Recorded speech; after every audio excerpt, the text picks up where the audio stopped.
Dakota land where the skies are wide and the freedom stands, with a Bible in my hand and a prayer in my heart, living this life where the wild plays its part. Dust on my boots and my hat pulled low, got my trusty rifle and I'm ready to go. Hunting the game as the sun hits the sky, in the heart of the 701 I feel so alive. Guns and the 701, that's how we roll. Faith in the good Lord, that's how we hold the line of the legacy that runs through our veins. In this wild, wild land where the spirit remains, we're living free, living bold side by side, with God on our plate and our hearts open wide.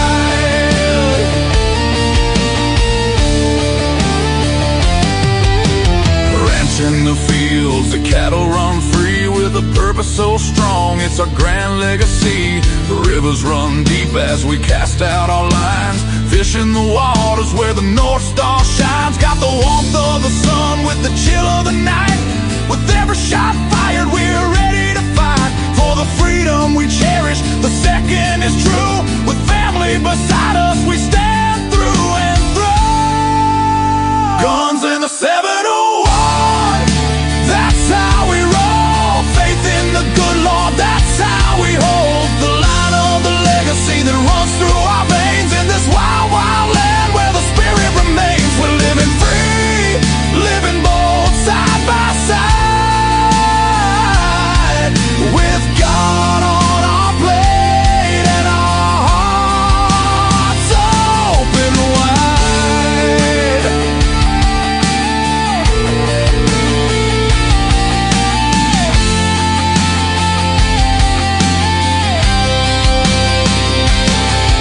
In a world that's spinning with sins that they wield, we stick to our values, our fate is revealed. With the word as our guide, we tread on the earth, a community built from the love, not the curse. Raising our voices, singing loud through the night, for God and our freedom, we'll continue the fight. Let the rifles ring out, let the spirits align. In North Dakota's embrace, our souls intertwine. So when you hear the gunshots and feel that proud sound, know it's faith and freedom that echoes around. From the fields of the ranch to the depths of the lake, with God on our side, there's nothing at stake. Guns and the 71, forever we'll stand in the heart of our faith, in this great free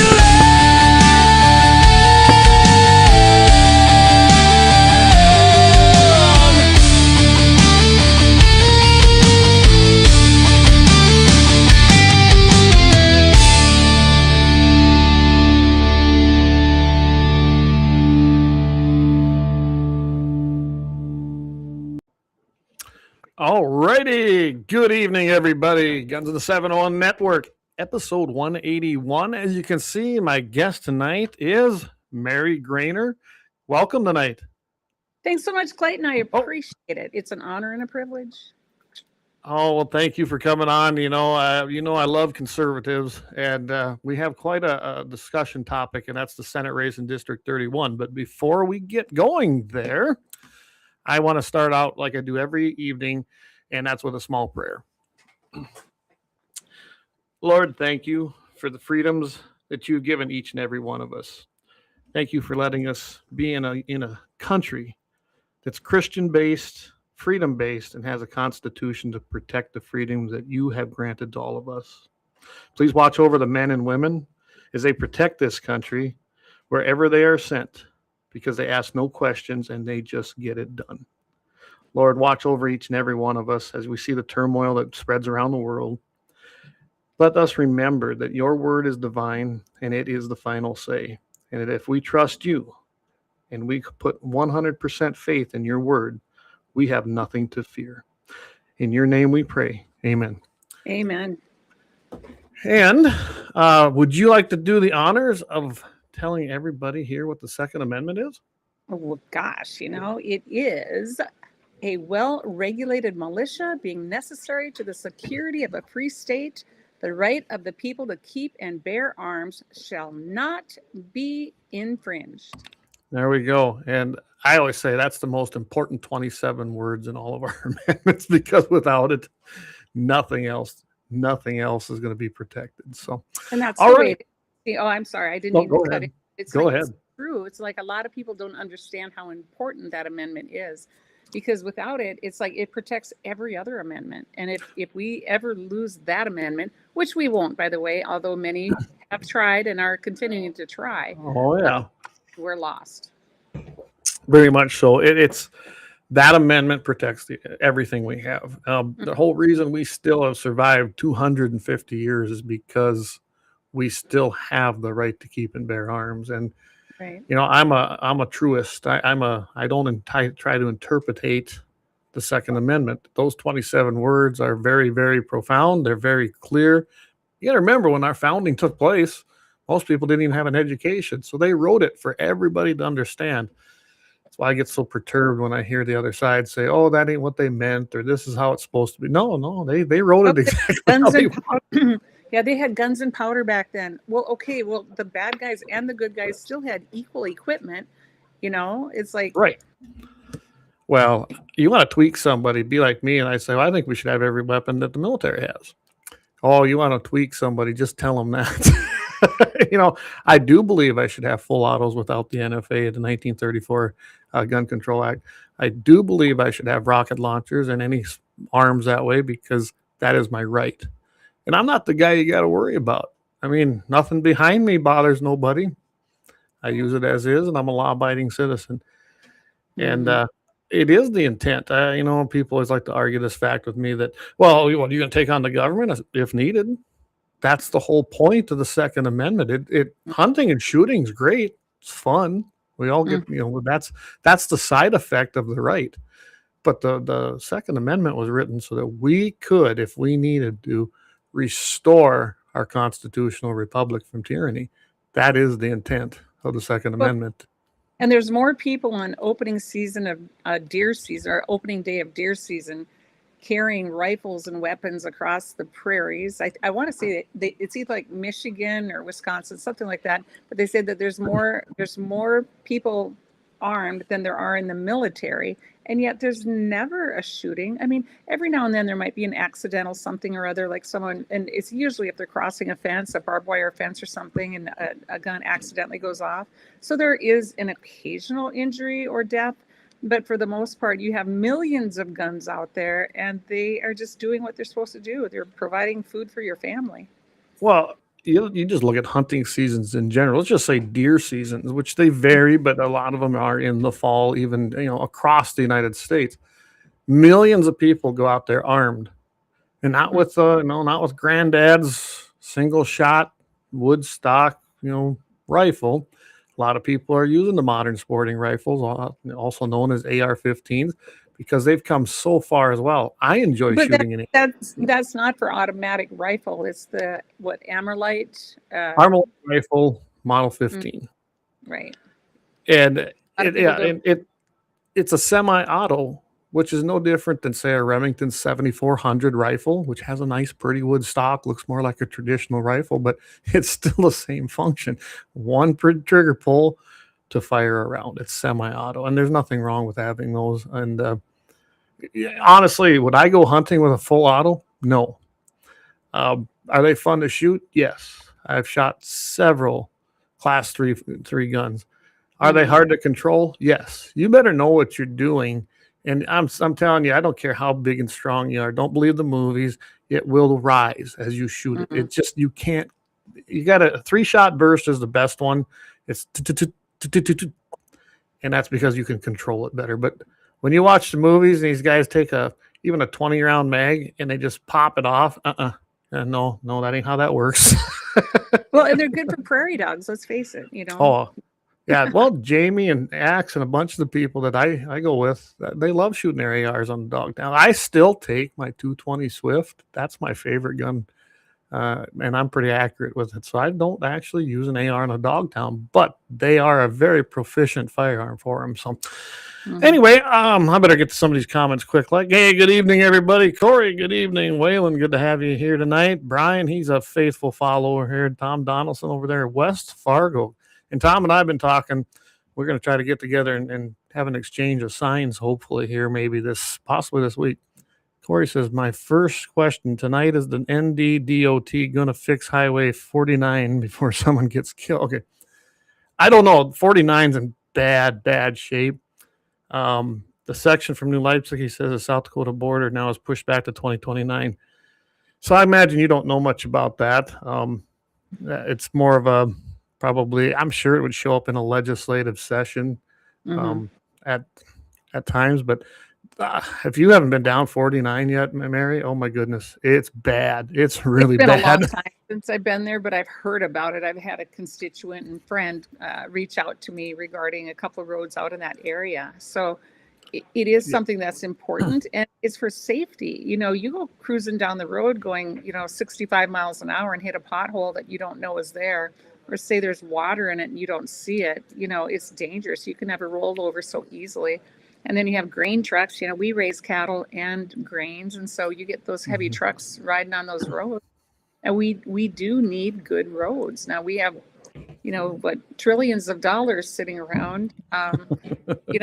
Why not put it to good use instead of saving it for a rainy day? Like, we just need to, I think back, and I'm kind of going all over the place here, but you go up to Alaska. And, they have all the oil and whatnot, and people don't have an income tax. So you don't have to pay into the income tax. And it's like, there's so many, okay, so we do pay an income tax, but let's put it to work. Let's put things to work for us instead of saving trillions of dollars and it just sits there. Well, and you'll hear this term, especially when you take office, is the buckets. You've heard the term, all these buckets that we have. I do not like that term or what we do with them. One of them buckets happens to be part of the Outdoor Heritage Fund, which I was recently appointed to here this past fall. I'm just going to say it right out, and I've made no bones about it. Are there some good grants that come in there? Yes. And that's the money that fills that bucket to the tune of $1 to $1.5 million every month, Mary. Every month. Wow. I mean, you're talking $15+ million a year up, possibly right in there. And you should see some of I think they're wasteful grants that come into that. Now that's a whole nother ball of wax, but that's one of them buckets. And it is specifically specified for outdoor use, I guess. It's supposed to be for conservation, but that term has been so loosely adapted for so many things. It was kind of hijacked in a way too. It really has been. And I think I voted for 4 of the 18 grants that were submitted. So you can see where I was on that. I was not in favor of a lot of these things, but they passed, and I can't do nothing about it when you're outvoted, 4-9 or 4-5 or whatever it might be. But yeah, I can tell you right now, you're going to run into that, and you're going to see the waste that we have. They keep telling us we're broke. This state is not broke. It may be broken, but it's not broke. Exactly. The money that flows in. Now, they waste. Do they waste? Yep. I mean, I know people that make $200,000 a year and they're broke. Well, that isn't an income problem. It's a spending problem, and it's the same problem our government has. Here's the deal with North Dakota. All right. We have basically the same demographic as South Dakota. We have about the same population. And, they have more tourism, but we have more oil. But for years, it was the same. We spent about the same. South Dakota, a little bit more than North Dakota. All of a sudden, when the oil boom hits, boom, our budget is twice as much as South Dakota. And I want to say Dr. Rick Becker had actually put that together, a chart that he had used. I don't know if all your viewers know that I also have a show on Beck, And he had brought it on a couple of different times. He's used that graph where everything else stayed the same, except the spending went through the roof. So now we spend twice as much as South Dakota, but yet nothing else has really changed. Well, and so I come from South Dakota. Everyone, there's no secret. That's where I cut my teeth. And I did a lot of lobbying in Pierre for the NRA and for South Dakota Shooting Sports. As with anything, I was there for one reason, but you end up seeing so many other things. You sit in on other committee meetings in between. It's just, that's the nature of that beast. And I'm interested. I mean, if I'm there, why not see what they're talking about, right? Mm-hmm. I can tell you right now that between the two legislatures, North Dakota and South Dakota might not be a supermajority Republican, but they definitely have a bigger majority of conservatives, real conservatives in their legislature than North Dakota can even dream about. We might have a supermajority Republican. It is not a supermajority conservative. Exactly. By any means. No, and that's just it. And that's where the Republican in name only, the rhinos, come into play, because just because they have an R behind their name does not mean they are conservative. And I think that's where so many people here that vote. I mean, I moved up here. I didn't even know how the candidates were chosen. And I think I contacted you, and you're the one that first put me in touch with some of the other people. And when I got involved quite heavily with District 31, and I've never, this system is, I don't know. It just amazes me. There's no voter registration up here, and being involved in many campaigns, that was the first thing I'd go get in a county when we'd be assigned to. Is like, I need to have the voter registration log, and some would give it to you, some would sell it to you, but that was our base and our starting point in each of them counties when we were building our coalitions. You don't have this here. No, we're the only state in the nation that does not have a registered voting list, or you don't have to register to vote. And when you'd go in to vote South Dakota, you walk in, they look at your registration. Oh, you're a registered Republican. You know what you get handed? Only a Republican ballot. Mm-hmm. Only a Democrat ballot. If you're independent, only an independent ballot. And people down there always complain. It's great because the Republicans in that state are actually choosing their Republican candidates in the primary, because that's the only ballot they got, and they had to register as Republicans. Now, they may not have been card-carrying Republicans of the state party, but they were registered Republicans, and that made a big difference in those elections. It's a different animal up here, no doubt. So with that, I'm going to tell everybody, if you're looking here, we got Mary for ND Senate.com. Go check out her website, and I'm going to bring that up here in a little bit. We're already 21 minutes into this show, Mary. It goes fast, don't it?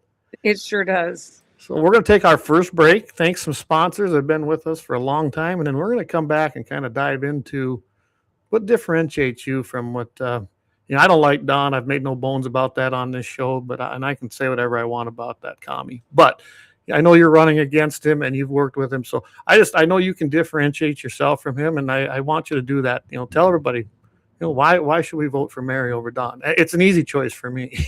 So, okay. All right. Can't wait. All right, we will be right back after we thank some sponsors, and then we'll get right into it.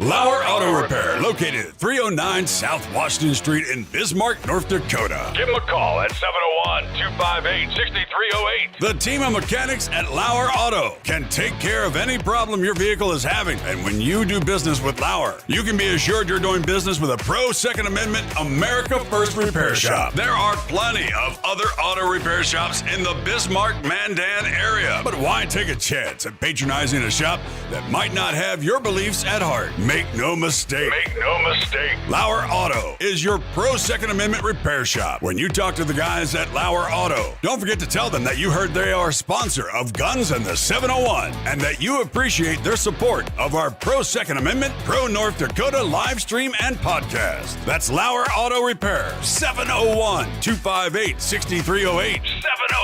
701-258-6308. Located 309 South Washington Street in Bismarck, North Dakota. When you want it done right, go where lemons go. Kalon's Auto Service, owned and operated by Kalon and Misty Foss, lifelong locals with over 25 years experience. From modern rides to classic restorations, they can handle it all. Top quality work, fair price, and honest hometown values. Located just 1 block south of Highway 12 on 6th Avenue West in Lemmon. Kalon's Auto Service, serving you with all your auto repair needs.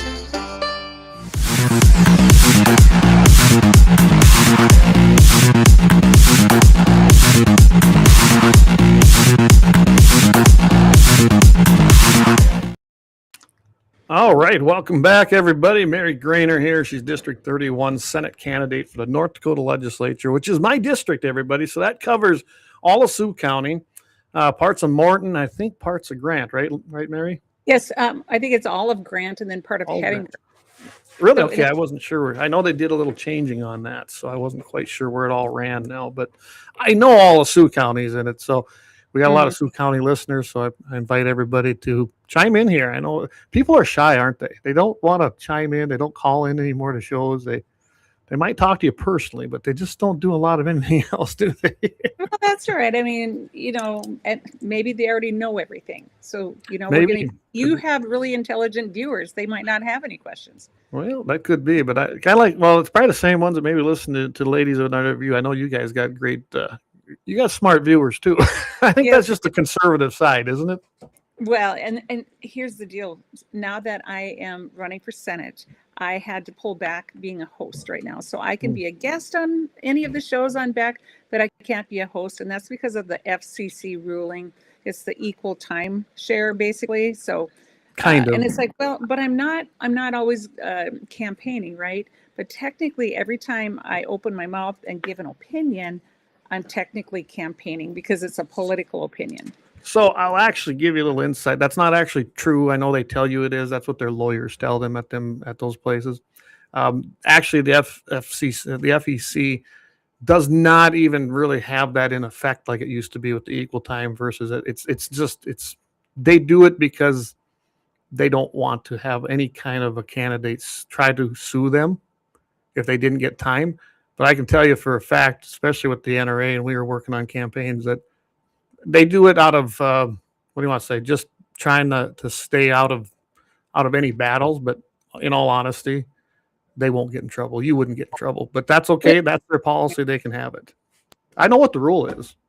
In fact, I probably still got a copy of it here somewhere, but it's not what they think it is anymore. It was relaxed quite a bit several years ago. And I guess I knew it has been relaxed, but part of it's courtesy too. And it has actually freed up some of my time to go ahead and get some campaigning done. Yeah, no, and that's the great part of that. You can get out there and get it done. As far as being I don't give courtesy anymore to my enemies, and I consider all Democrats enemies. Especially, I'm done playing that game. That's probably why I withdrew so much. I'm done with it. I don't care what the other side thinks anymore when they're wrong. Now, if they can prove me wrong, great. I'll concede, but I'm not going to play with them no more. But I'm just going to say that there are a lot of conservative Democrats. All right, so you take someone like I have relatives. I'll just give an example. My mother, she is a Kennedy Democrat, but she's 95 years old and she would be a Republican today. And so there are those people that are Democrats and they do lean conservative. And if you were to have to, vote between, say, let's just, because Biden ran last, between Biden and Trump or any conservative, a lot of them did vote for Trump. And a lot of people think, oh no, it's red and blue, just, cut and dried. I guess to me, there is wiggle room because there are some great Democrats out there. There really are. We just, I think when you think of there's a lot of far crazies on the far right and the far left. Let's put it that way. And 80% of the people are middle. I don't believe that. I don't think there's 80% middle anymore. I'm out there way too much across the country still. But I think it's maybe closer to 60-40. I tell you, and if you look at those that are involved with the Democrat Party as a whole, the ones running it, yeah, there's no middle ground with those people. If you read No, their I would agree with you, but that too, that's not a true Democrat, and they don't even call themselves Democrats. That's a socialist Democrat, and they're actually using that title, but they're falling under the Democrat tent, if that makes sense. And hopefully they took it over. They started taking it over pretty heavily in the 60s, and it just finally spiraled up, and they're just showing their colors now. I mean, even the Democrats, or say the majority of the Democrats from North Dakota, they're not the Mamdani type Democrats. They're not the AOC Democrats. So I'm gonna give them some grace. I really am. You've been to Fargo lately? There's a bunch of them in that camp. Well, but those aren't necessarily people from Fargo either, are they? No, but I'm starting to even see that in Bismarck. I mean, we get hit here quite a bit, because of my pro-gun stance, and I don't apologize for it. and I mean, neither should you. Yeah, just like I don't apologize for my belief in my Christian religion. I won't apologize for that. There's just certain things I don't do that, and I've got family members that we've been able to bridge at least some kind of a conduct during family events, but I can tell you we don't talk much other than that, but we can keep it cordial during a family event. And so a lot of times too, it's just the ones that are super active. Like I said, give an example of, some elderly relatives and whatnot. They don't get involved in the day-to-day democratic socialism type events. They were always Democrats, and by golly, the Kennedys were Democrats, and so I'm still a Democrat. In their mind, that's no, I get it, that part. So. But I mean, I guess when I say I don't bargain with the enemy, I don't, especially when I go to the legislature anymore, and maybe that's why I don't hang out there as much anymore, because I'm not gonna have smoke blowing up my rear. No, I get it. I call it what it is, and I'm just. The problem is we've had too much compromise from our side, plain and simple. The other side never compromises, ever. Their idea compromise is do it our way. And that's probably the most frustrating thing to me when I'm up there and I see what happens. And then you get the backroom deals that are made. It's frustrating. And that's where your opponent has been part of many of them, as far as I'm concerned. And the other two guys, and I don't know the other guy running for the House seat, that Kevin Remington, I believe is his name, right? I don't know much about him, but I definitely know about Don. I know about Jim, and and you don't have to say nothing to this, but I can tell you flat out, everybody, they are not conservatives. They are Republicans, but they are not conservatives, and you can't trust them. But that's why I'm endorsing Mary. So I've never met Kevin. And I was not able to attend the endorsement convention, and that's why I threw my name in the hat later.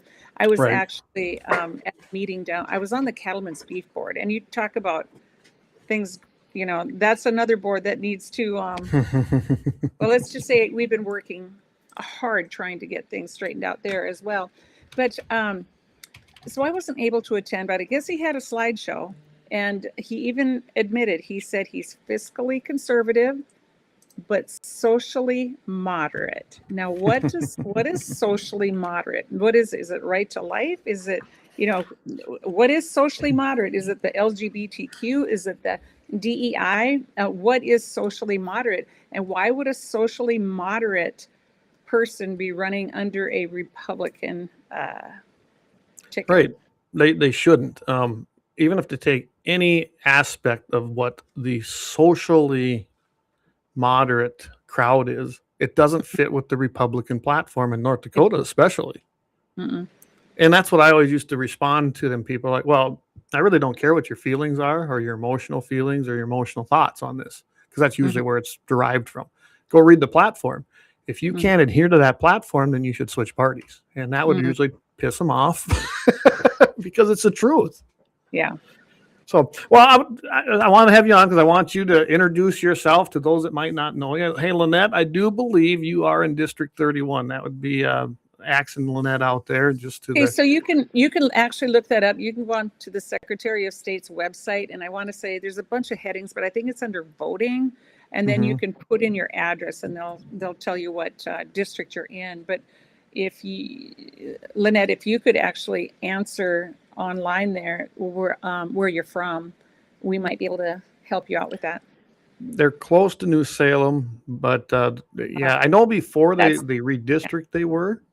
They have a New Salem address, but they don't live in Then New sorry, Salem. Lynette, I can't help you because some are, some aren't, and as I say, have they fixed that? Even when I put my address in that, Mary, since they've changed everything, I now have Cedar River Township, which is a made-up place that don't exist, with a South Dakota or North Dakota heading for a state and a South Dakota zip code. And the computers can't read none of that. Yeah, I actually, because I had a few people from that area sign my petitions, and I had to put a yellow sticky note on there. And then when I turned in my petitions, or my signatures, I went ahead and pointed it out. She goes, "Yeah, we get that all the time." And so they're starting to familiarize themselves with that South Dakota border. But anyway, so because I don't want to run out of time. No, I got all the time in the world, really, but it's more for you. What time frame do you have? Okay. Well, I had a son, an adult son, who had knee surgery yesterday and is in a lot of pain. And you take your health for granted until something like that happens. And then this whole time, honestly, with his knee tore up like that, I think of our men and women out on the battlefield and when they get hurt and nobody can help them. And here I am, helping my adult son, and he's in a lot of pain. And so that for the last 2 days, that's all I've thought about is our military men and women out on the countryside. But there again, I digress. Anyway, I'm Mary Graner. I grew up on a ranch in between the Cross Ranch and Price, North Dakota. So it was I suppose the address would be Sanger, North Dakota. Went to school in Center, North Dakota, graduated there we'll leave that out. It was in the 1900s. Not important, right? Yeah, in the 1900s. And then still in the 1900s, I went to school up at Minot State. I have a double major in marketing and management, 2 bachelor degrees. And from there, I went down to South Dakota. I was actually in Sioux Falls for about 8 years. I was working as an insurance adjuster for State Farm. But as an insurance adjuster, I was the very first female property and casualty adjuster for State Farm in the states of North and South Dakota. So, that was kind of a man's world back then. And now, of course, a lot of women working it, but it took me all over the country. Like one of my very first natural disasters, I went out to San Francisco. It was that earthquake. I don't remember the name of it, but where all the bridges smashed down. That was a pretty bad one in San Francisco. But I've worked hail down in New Mexico. I spent 10 weeks down in Florida after Hurricane Andrew. And then Homestead, Florida also had a tornado right after Hurricane Andrew. So I've been all over the country doing property damage, but I also handled all the large liability cases too. So if anybody sued you for any reason, I would come in and do all the initial footwork, all the initial investigations, getting statements, that type of thing. I've sat in the state prison taking a recorded statement from a convicted murderer who was appealing his case, and I had to go take care of that. I've investigated arson files with the ATF. And so just my background is just all over the place. I've done it, seen it. You know what I'm saying? It's just, I've seen the best of the best and the worst of the worst. I mean, we, and not to get graphic, but sometimes people die in their homes. Sometimes they fall on a heat grate, and sometimes people don't know they're there for a couple of weeks. And so, you have, when you have to scrape things out of the basement to handle an insurance claim, it's horrible. But, then there's theft, arson, just you name it. I've pretty much seen it. Yeah, no, and that's pretty extensive. You've been all over too. I guess I kind of knew that, though. I didn't know I was quite as extensive. That was 1989. I had to go look it up. Not San Francisco earthquake. Well, now you're kind of dating me. Well, but then after I left Sioux Falls, I came up to Bismarck, and I'd always known my husband. We're old family friends, actually, but then ran into him in 95, I was up here working some hail claims, and then it's like there was an opening. I thought, you know, I've always wanted to come home. Maybe now's a good time. So we started dating. We got married, and now we farm and ranch south of Mandan. We raise certified or commercial Angus, and then we're also small grains. And a lot of people know me as the corn lady. Yeah, so I sell sweet corn in Mandan. Been doing that for about 20 years, and I highly recommend y'all get some. That's really good stuff. it is really good stuff. I mean, I'll sell 1,000 dozen in about an hour and a half. In the first few days, towards the end of the season, it does take 3 or 4 hours, but it's amazing. I've sent corn all over the country. In fact, with somebody is from Colorado or New Mexico or whatever, I'll just put on my Facebook page, is anybody going in this direction? I'll name the town. And it's like, I'll have 3, 4, 5 people say, hey, I'm going there on Tuesday. And we pack up corn and they just take it. Otherwise, the shipping is pretty expensive. But I've sent it up to Alaska. I have a niece up there. The neighbor works in the oil patch up there, 2 weeks on, 2 weeks off. So if it works out, he'll take like 2 of those great big packing boxes full of sweet corn and takes it to all his friends up in the oil patch in Alaska. So, yeah, but it's fun. That's got to be a treat. I can't imagine that isn't a big treat. Yeah. But yeah, so then we have 4 grown kids. The oldest is a chiropractor. And then our next oldest daughter, she was Miss Rodeo North Dakota, and she helps us here on the ranch, but she also helps her uncle at Heartland Invest. It's a commodities brokerage firm in Bismarck. Eugene Graner, right? Yes. Yeah. Yeah. So, and then we have a son who's he has a mechanical engineering degree, and he went back to get his aerospace engineering degree. So he'll be done this spring. And then our other son has a business background. So yeah, just well-rounded there. Yeah, a little bit of everything. And we hope somebody takes over the ranch. But, you know, when they see mom and dad working so hard, especially dad, let's be honest, 24/7, especially now during calving season, we're almost done. But it's like, it's tough. And then when you can go get a good job, work 40 hours a week, get a 401k, health insurance, paid time off, weekends off. It's hard to come back and work on a farm. It really is, because we all know, we're making money in the cattle industry right now, but the grains, it's like one pays the other. When the grains are high, the cattle are low. And when the cattle are high, the grains are low. So they, Well, and I've encouraged both of my boys to come back. The plan here is that they're going to take the place over, and I'm going to retire again. I'll never probably ever really retire, but I truly am already letting them do things.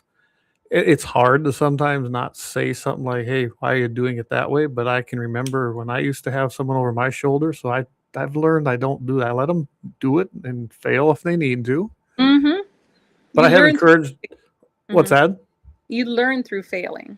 Yes, absolutely. And they've been, Landon's doing great. Now he'll turn, he's going to be 19 now.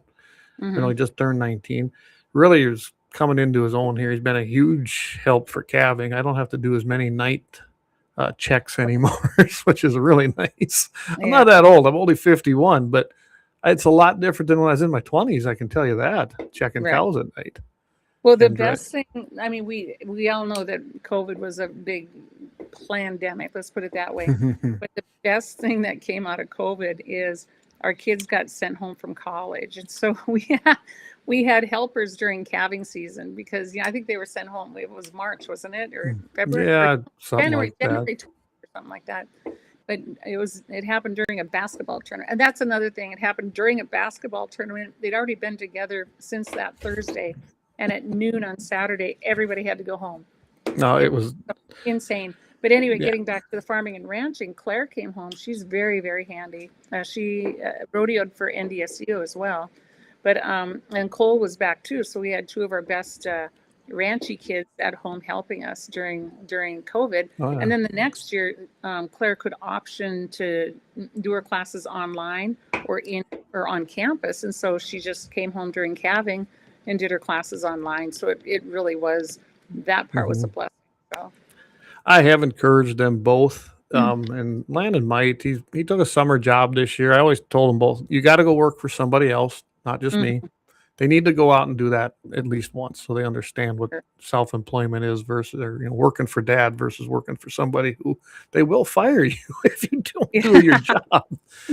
And I told them both too, I'd like to see, like, Leighton's really interested. I think he's probably either going to go for welding or diesel mechanics. And I go, both of them will be great choice, because you'll be able to use them here. And if you want, you can start a small little business right here on the place. And I can't tell you how many more diesel mechanics or fabricating people we could use. There aren't enough of them. So you learn a skill, and I've always beat this into their head. Work for yourself. Don't ever work for nobody else. Work for yourself and control your own destiny, and you'll be as successful as you want to be. That's what I did. And I would never, I will never work for anybody. I might temporarily work for someone and help them out, but I'm just always going to own my own business. I've learned that from the first one we made and then sold. And then I did work a little bit for but I'm never going to go work for anybody full time again. I will find something I can make a good living at if I need to, if it isn't this. So. Right. But yeah, no, I'll tell you what, I've got time here. So let's do a quick break again, and we'll come back. And I'm just going to let you tell us what you want to do. I think we need to get the word out. So we'll be right back. This will be about, if you want to everybody wants to take a little break, get a little something to drink and a little top off your adult beverage, whatever you're doing, this will be the time to do it. It's just about a 4-minute break. So we'll be right back.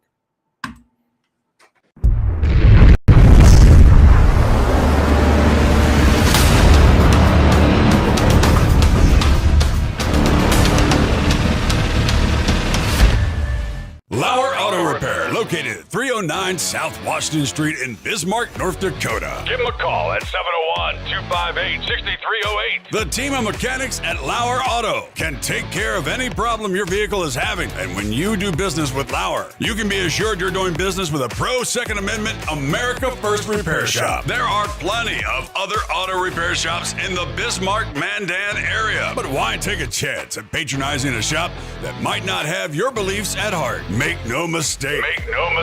LAUER Auto is your pro Second Amendment repair shop. When you talk to the guys at LAUER Auto, don't forget to tell them that you heard they are a sponsor of Guns and the 701 and that you appreciate their support of our pro Second Amendment, pro North Dakota live stream and podcast. That's LAUER Auto Repair, 701-258-6308.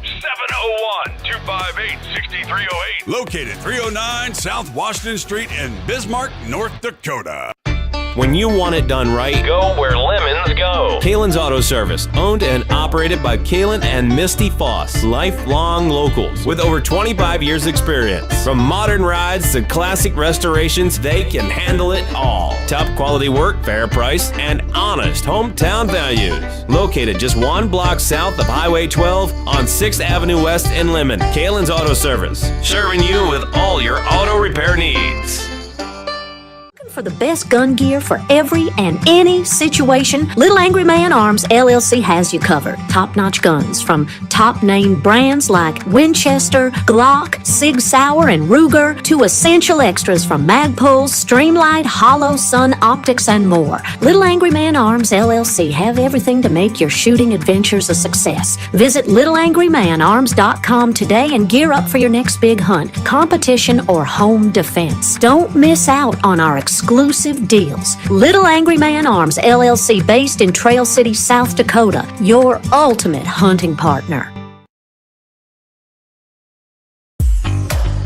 At Horton LaserCraft, we believe in the power of personalization.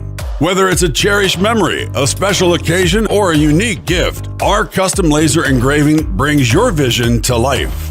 Our expert craftsmen and state-of-the-art technology ensure every piece is a work of art. From personalized decor to one-of-a-kind keepsakes, Horton LaserCraft makes every moment unforgettable. Horton LaserCraft is owned and operated by a local veteran and his wife located near Thunderhawk, South Dakota. They provide custom laser products at a reasonable price, and their turnaround time is fast and efficient. Custom board cutting, glassware, decanter sets, mugs, assorted stainless steel jewelry, assorted tags, decor, custom acrylic nightlights, and much, much more. more. Call them up at 605-545-7535. Horton LaserCraft, where memories are engraved.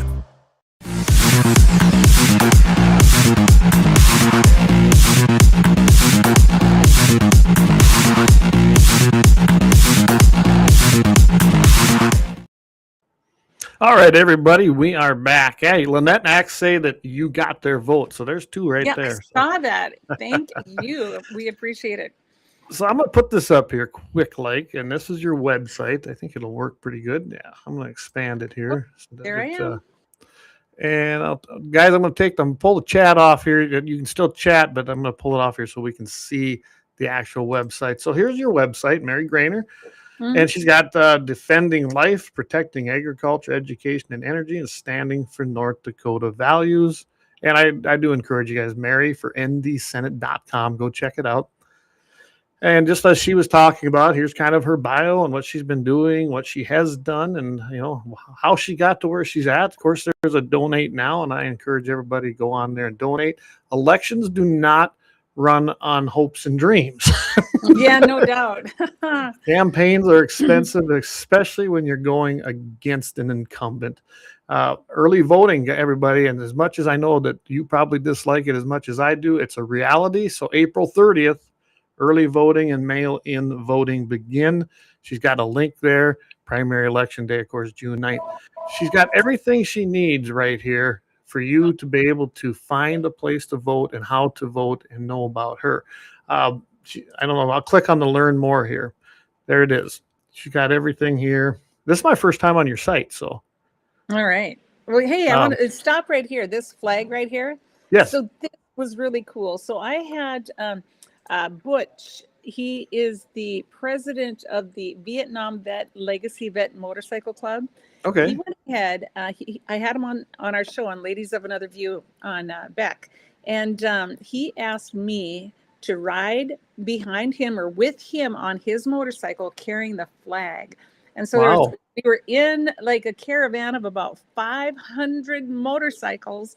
And I had the honor and the privilege of riding on that very first bike. And so I'm so excited for that because, I grew up on motorcycles and then, first horses and then motorcycles. But the American flag and veterans mean the world to me. And to have that privilege and honor to go out on Memorial, out to the Veterans Cemetery on the lead bike, it's kind of a big deal. So that's pretty cool. Well, I know you love the flag because here's your sign. I mean, red, white, and blue. And when I was running for the county commissioner down here, I did the same thing. There wasn't even a question, red, white, and blue. And I know that you have a love for our country. Right. So that's not, I have to back up. That one was just a sample sign. That is not the one I'm technically. That's not the real one.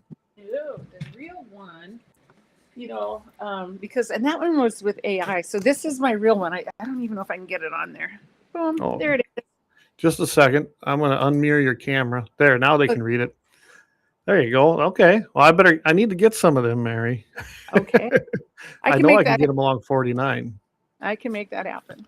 Are you going to have any of the 4x8s? I know they're spendy. Yes, so. I have 4x8s and 4x4s.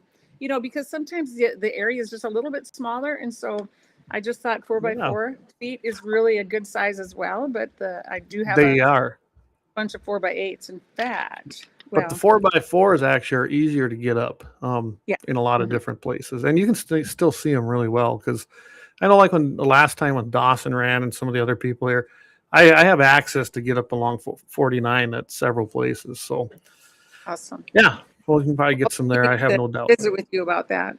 Yeah. I know Danelle's going to be coming up there Thursday. So we could get some of the small ones because she's going to I think she's bringing a little Passat. So not going to get very many big ones there. Hey, it's a diesel and gets 41 miles a gallon. So, there you go. Do that. All right. So I have so I feel kind of cool then. I've got the only one that probably is using this. No, it's really nice. But, that one was built with AI and a lot of people don't like to see a lot of that AI stuff. They like more the natural, organic. But so there it looks. I was District 31 chairwoman. I was the vice chair I was secretary for a very short time, but I was always on fundraising, and I love to fundraise. It's easy for me to do fundraising for other people. It's hard to do it for myself, and that's why I have a hard time asking people for donations and whatnot. But I'll just give you a fine example. Our daughter was Miss Rodeo North Dakota, and I helped her with her fundraiser the first year, and we blew it out of the park. But anyway, our priest, just a young Catholic priest out of Mandan, North Dakota, he's quite the character, just really very, very outgoing. Anyway, he was at her fundraiser. I said, hey, Father, I said, I can help you with your fundraiser. I said, what do you guys usually make? He goes, oh, I don't know, 35 to, oh, there's my babies right there, by the way, Yep. 35 to 40,000 bucks. And anyway, so I said, let's have a gala. I said, I can help you raise more. So that first year, which was last year, take a wild guess how much we raised. 100,000? Higher. 200? Higher. Oh, let's go Yeah. 4. 240,000 bucks the Nice first year. job.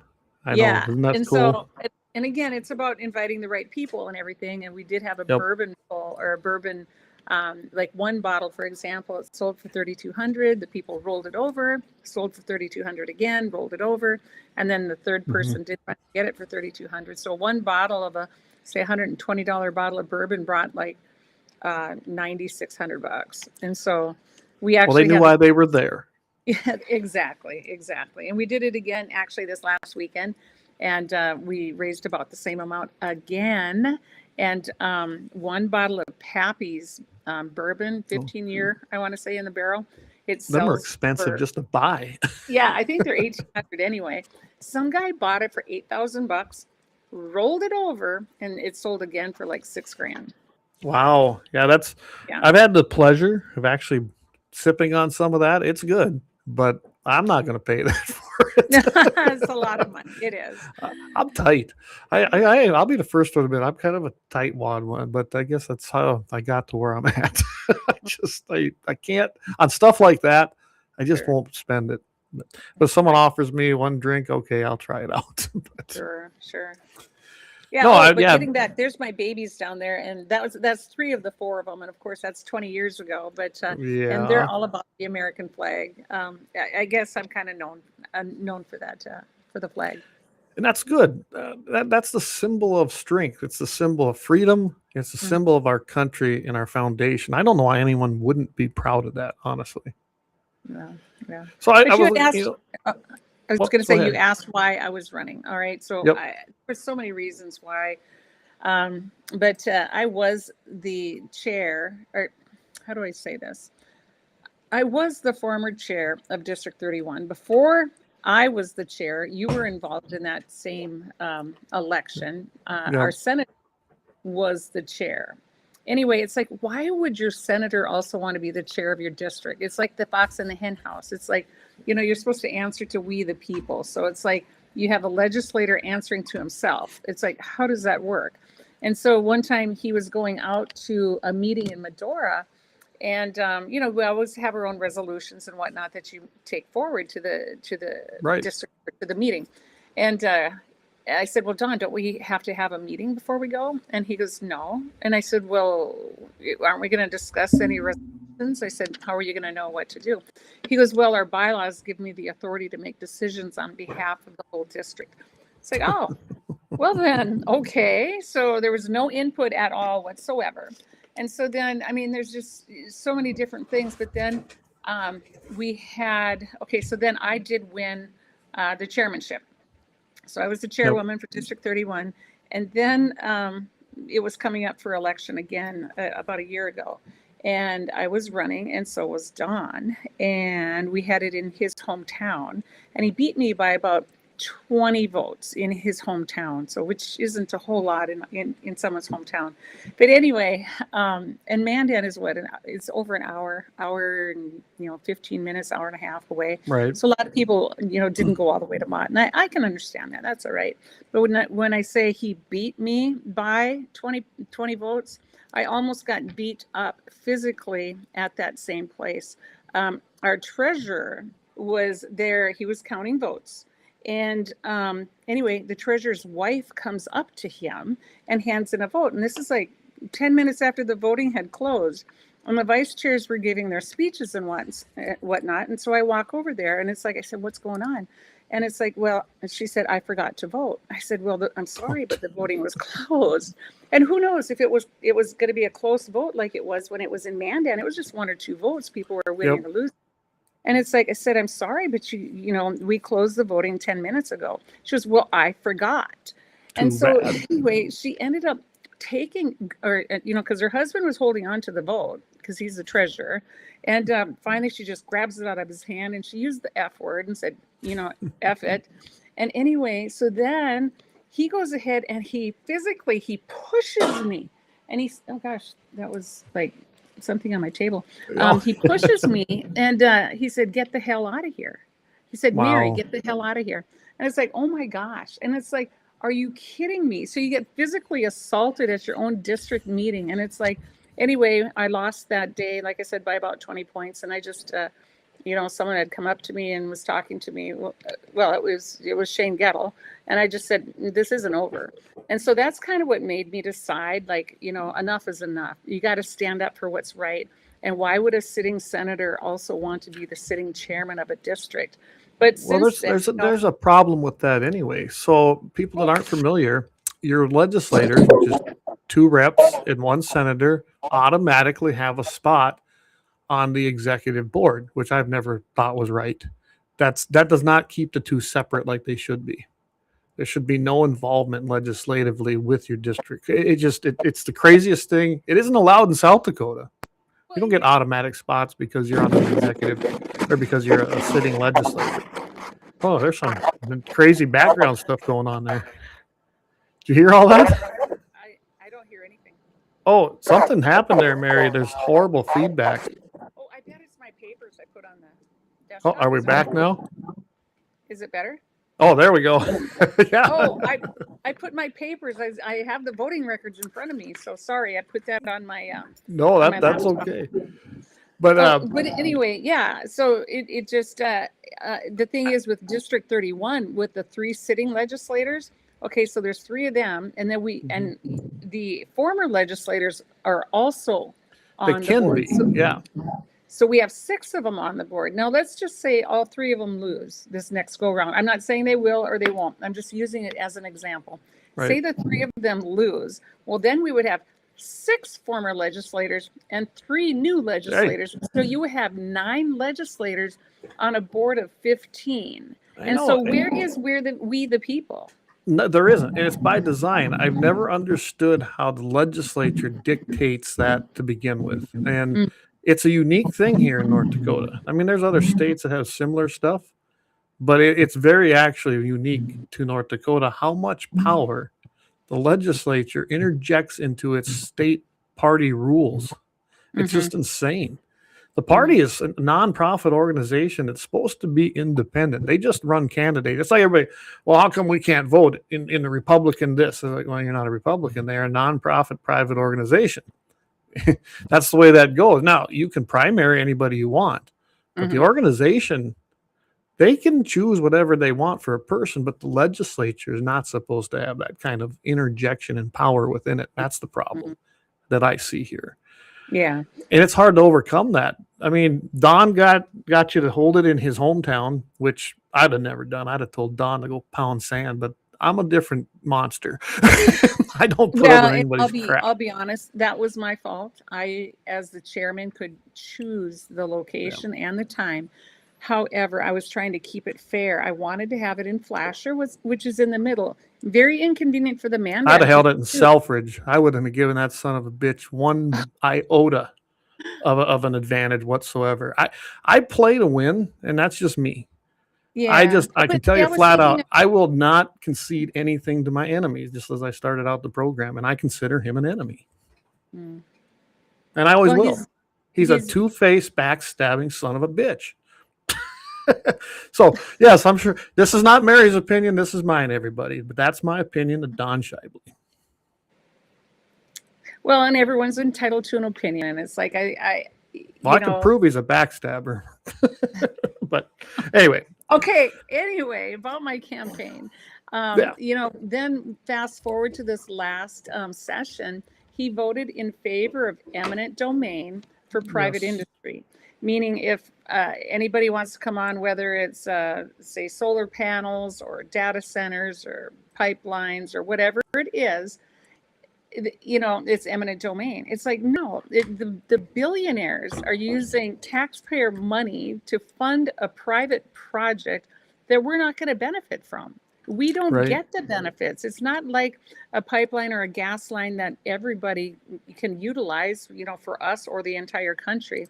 This is private industry doing things for themselves. And it's like, and on the backs of taxpayers, because a lot of them, they get those tax credits to build these different things, and then they take your land away at the same time. So I thought that was it. It's like, then I'd had enough. And then when you look at our education system and our test scores keep going down, down, down, and he was head of education, that's there's something to be said for that. We've got to do something different. We need to get away from the DEI and the pronouns and this and that, and just teach our kids to read and write. It's like kids graduating from high school can't even read a book. I don't know if you know a lot of the homeschool people, I do. as a whole. They got no love for Don because of his what do you want to say? He don't want to listen to him, for starters, and he really, I don't think, is a fan of the homeschooling initiative to begin Well, with. there's no money in it. I was going there. Okay, go ahead. But yes, and like you said, because each child's worth so much money to the state and to the feds. And one thing about him, this is where him and I very much differ. I want federal money left out of everything. Anytime the feds give you money, they make nothing, produce nothing, and sell nothing. So they can't give you anything unless they take it from somebody else. So there's no such thing as free tax money from anywhere, especially from the feds. I think all this should be done at state levels at the very best. And then you don't have to do some of these crazy federal things. I know a couple school districts that don't take one single dime of federal money. They're smaller. And you know what they don't do? Anything the feds want, because they don't have to, because they didn't take the money. And when you look at, and this is a stretch because I know that, it could happen. We got the money to do it, and it's sitting in a thing called a legacy fund. You want to do something good? Get rid of federal money out of your districts, out of your school system, and fund it with the legacy fund and do something good for the state. But they'll never do that. Yeah. Well, hopefully we can make some changes. We got to start somewhere, and we got to get our kids back on track. Let kids be kids instead of, the different books that are allowed in the libraries. I'm all about, books. And as people compared these books to Michelangelo, well, I don't even want to say how graphic those books are, but it teaches kids how to do sexual things with each other. I'm sorry, that's a far cry than the artistic artwork of Michelangelo. So don't even go with that comparison. Sexual books like that, the tranny movement, it's all evil stuff. None of that should be in our libraries, especially in the school libraries. Oh, poofta. The kids don't need to be exposed. Like you said, let kids be kids. Kids don't need that exposure to that stuff. They're going to see it soon enough on their own. But hopefully by then, us as parents have laid the groundwork so that they can fight that evil and not do that. It's that simple. Why this push to expose all these things to young kids? That's ideology. It has nothing to do with education. Right. There's nothing Christian. There are no Christian values. Kids are going to they kicked God out of school. They did. Absolutely. And so I've always said too, even with the 10 Commandments, instead of calling them the 10 Commandments, that might be offensive. How about the 10 rules of being a good human being? Well, they're God's law. Exactly. It's that simple. And there's no ifs, ands, or buts. The 10 Commandments given down that's God's law. Yeah, and of course people don't like to hear that. And I don't understand why us talking about God and Christianity is offensive, but them talking about trannies and fags and gays and whatever you want to call it, all this evil stuff. Why, if I say I'm offended by that, then I'm called a homophobe or what, Well, pick and your, the thing is, narrative. I have friends. I know gay people. I'm not going to say I don't, and I care for them dearly. the thing is even they are upset because of this LGBTQ movement. Well, it's been because hijacked. They hijacked it is what they did. What you do in your own private life, boom, that's on you.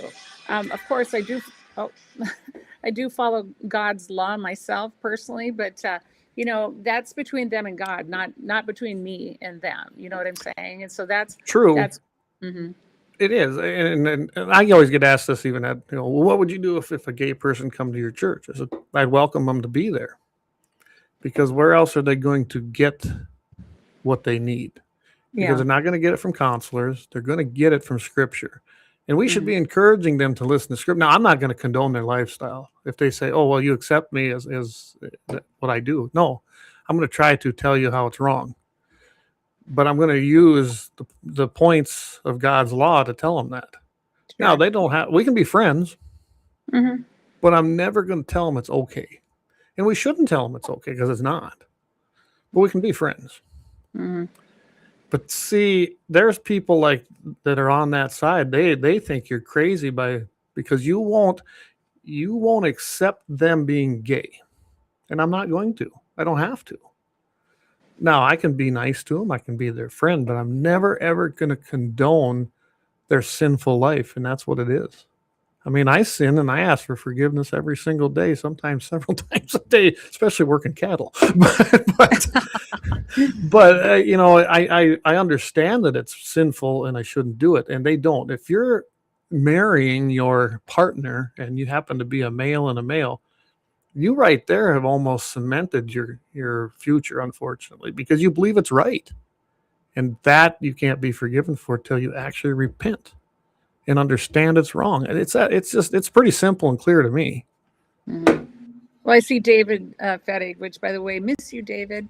He said it's not ours to judge eternity. And that's true. And that's why it's like, and again, because that's not the road I wanted to go down tonight, but no, that's okay. No, but it's like, it's true. It's like there's a lot of great people who have gay tendencies. I get it. I understand it. But they're not flaunting it. It's just these way left whack jobs that hijack the movement. And, what is it? 1 or 2% of the entire population in the country. Yeah, it's less than 2%. Yeah. Yeah. And we have to bend to those rules. But anyway, that's just, we just need to take our schools back. Let's just, we do. And the schools have been inundated with, that started in the 60s and I don't know if you saw the recent video from the National Education Association president. That gal's off her rocker. And I'm pretty sure that video wasn't supposed to get out and it kind of disappeared. But I'm telling you, if that's the leader of the NEA, I hope every single teacher has left that organization. I wouldn't want to put my name as associated card carrying member. Yeah, that's crazy. That's horrible. So Leon says, he goes, you're refreshing, loves your clarity. You know who Leon is, I'm sure. I do. Leon's a good guy. He's got a show here now too on Friday nights, and he does a great job. He really, he covers everything. So let's see. He says, I had a friend who cheated on his wife. I confronted him face to face, told him that I love him, but I don't condone his godless behavior and his harmful behavior to his wife. Absolutely. That's how you handle that.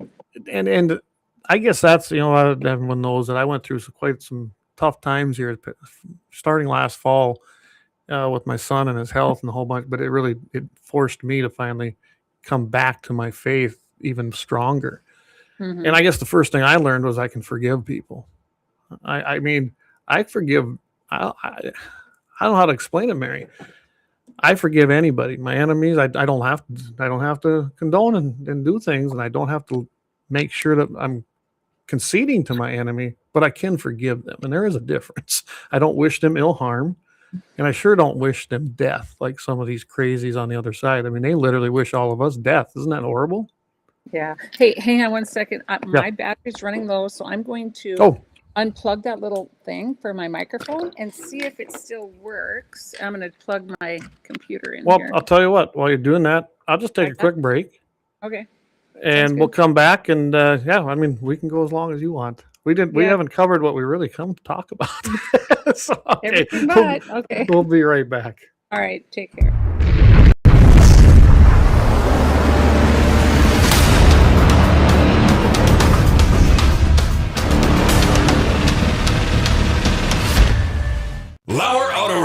located at 309 South Washington Street in Bismarck, North Dakota. Give them a call at 701-258-6308. The team of mechanics at Lauer Auto can take care of any problem your vehicle is having. And when you do business with Lauer, you can be assured you're doing business with a pro Second Amendment America First repair shop. There are plenty of other auto repair shops in the Bismarck-Mandan area. But why take a chance at patronizing a shop that might not have your beliefs at heart? Make no mistake.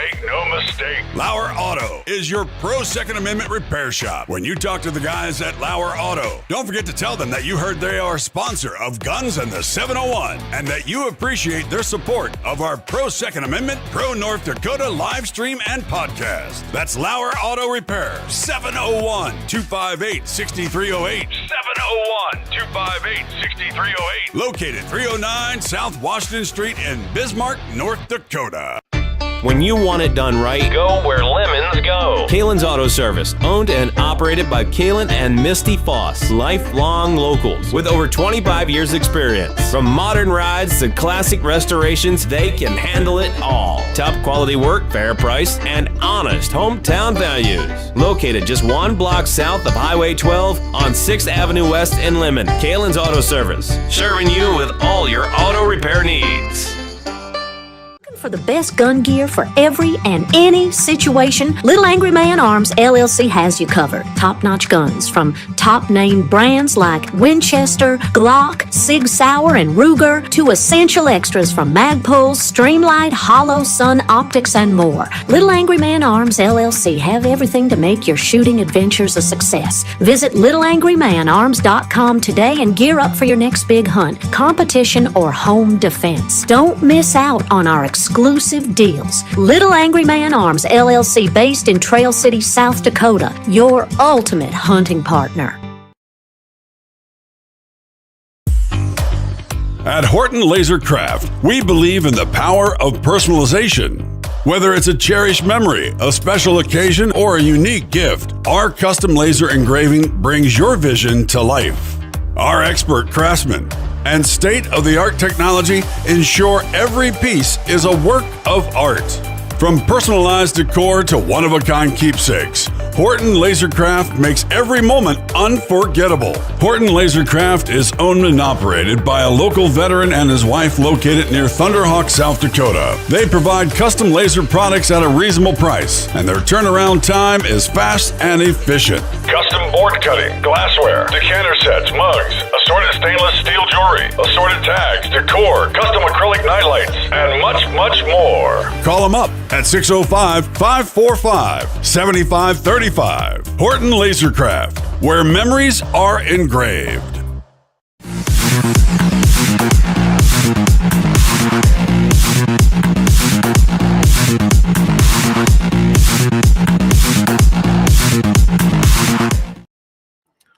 All right, we are back.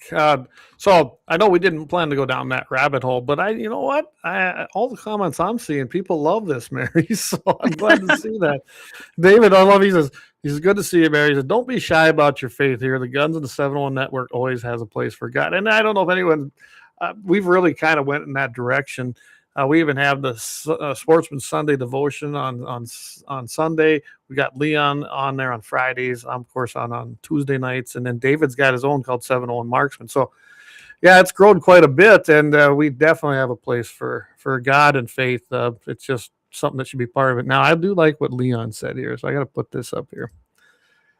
He says, I don't think as representatives of your constituents, you should brown bag your faith. Our republic is only sustainable for a moral, faith-based people. If not grounded in faith, it's also perfect for an extremely hedonistic society. Boy, that's pretty true, isn't it? It is true. It is true. And I'm not shy about my faith. But I also think when it comes to the gay community, like one of your other viewers had said, it's not for us to judge. And so that's why I don't judge them. That's between them and God. And I'm not going to sit there and I don't condone it and I don't condemn it. And maybe I should condemn it. I condemn it, but I don't condone it. Okay. I don't. But it doesn't mean I hate that person. Doesn't mean I don't have love for that person. Yeah. But you should always condemn evil actions, and those are evil actions. Yeah. It's every sin is the same. There's robbing a bank is the same as murdering someone. As far as in God's eyes, sin is sin. And I'm sorry, but laying down with a man and a man or a woman is just as evil as sin as any of them. So you got to condemn the sin, but don't condemn the sinner. They can be forgiven. Hate the sin and love the sin. Absolutely. Hate the sin and love the sinner.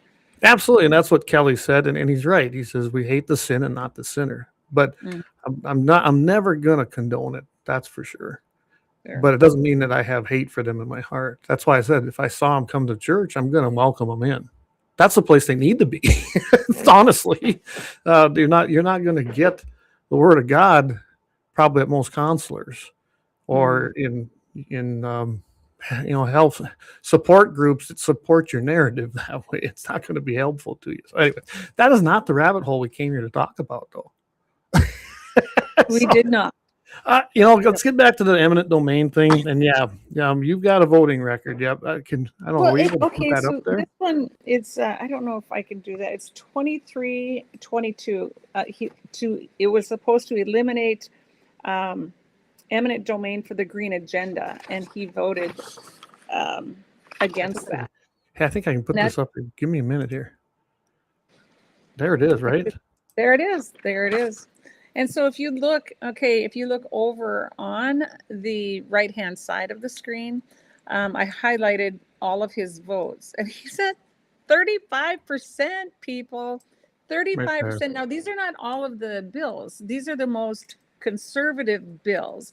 And if you look through, it says, on this basis, we evaluate votes on various bills which would either increase or decrease the size, cost, scope, and power of government.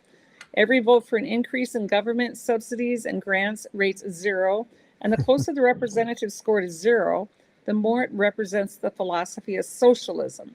Every vote for a decrease in government and for more personal responsibility and individual liberty rates a plus, and the closer to the representative score is to 100%, the more it represents the philosophy of Americanism.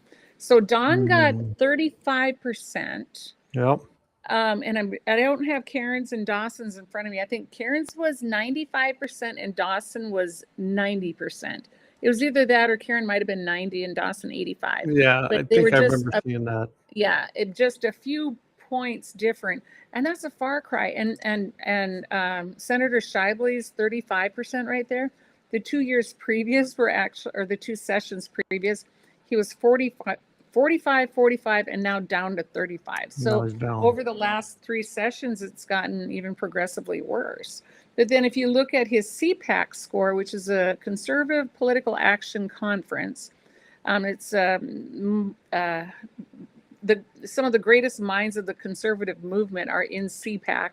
Right now, it's Matt and Mercedes Schlapp. They're the ones on Newsmax, if you see them. They're the ones that are running it right now. But he raised a lifetime score of 68%. And so, and that's, that's the highest he's gotten. And then if you go to Leginate, and I didn't look up Leginate, he is not on the right side either. He's just in the middle moderate. And so it's like that's 3 different voting records, and none of them are conservative. And now even some people say 68%, well, that's not so bad, for CPAC. And it's like, well, that's still a D, right? It's still a D. And it's like, you want an A, we'll accept a few Bs, but we would love to have an A+, when it comes to voting records. We get it. You're not always going to agree. You can sit down at your kitchen table and not agree with all your relatives, but yet you were raised under the same roof. Okay. We'll just put that out there, but you got to be, 68 is not a passing grade.